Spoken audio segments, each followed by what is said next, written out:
Hola, en el día de hoy vamos a hablar de la propiedad intelectual y los derechos de autor, así como sus entes reguladores, casos de la vida real y consecuencias del plagio.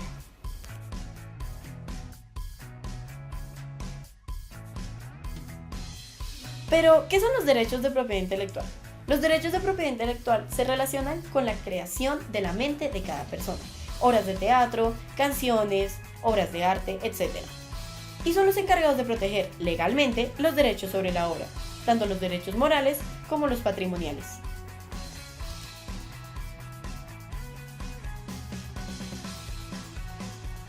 Por otro lado, ¿qué son los derechos de autor?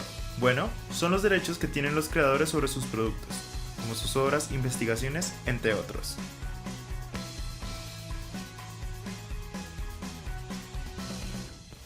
La propiedad intelectual y los derechos de autor, a nivel internacional, son manejados por la OMPI, la Organización Mundial de la Propiedad Intelectual, que fue creada en 1970 y su objetivo es, dicho por ellos mismos, velar por la protección de los derechos de los creadores y de los titulares de propiedad intelectual a nivel mundial, y por consiguiente, contribuir a que se reconozca y se recompense el ingenio de los inventores, autores y artistas. Una de las razones por las que es importante proteger los derechos de autor y la propiedad intelectual es que la humanidad depende de su propia capacidad de crear cosas.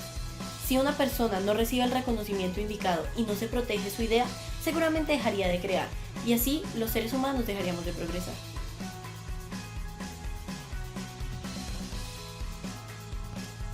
En cuanto a su manejo a nivel nacional, la Dirección Nacional de Derechos de Autor, DNDA, es el órgano institucional que se encarga de la dirección, diseño, administración y ejecución de las políticas nacionales en materia de derechos de autor y derechos conexos.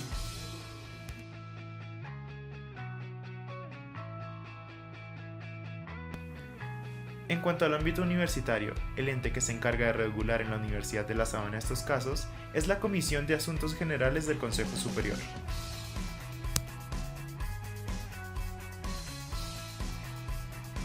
Es por eso que es necesario saber las consecuencias del plagio en la universidad.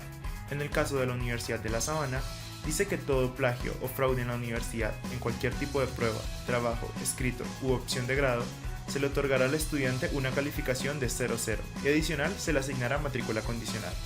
El profesor deberá informar de este hecho a la dirección de estudiantes para dar inicio al proceso disciplinario.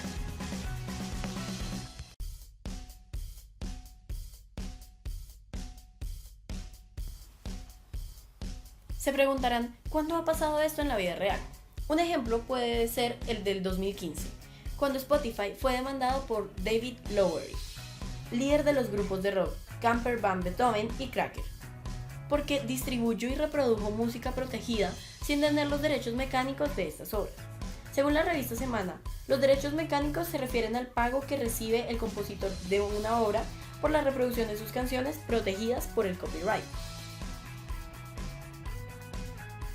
En el tribunal, el músico señaló que 4 de sus canciones fueron reproducidas de manera ilegal en este servicio de streaming, y se estima que un aproximado de 75 millones de usuarios de todo el mundo lo vieron, por lo que el autor exige que se pague el dinero que Spotify le debe por poder reproducir esas canciones. Muchísimas gracias por haber visto este video. Si quieres saber más, no dudes en consultar las referencias que se muestran a continuación.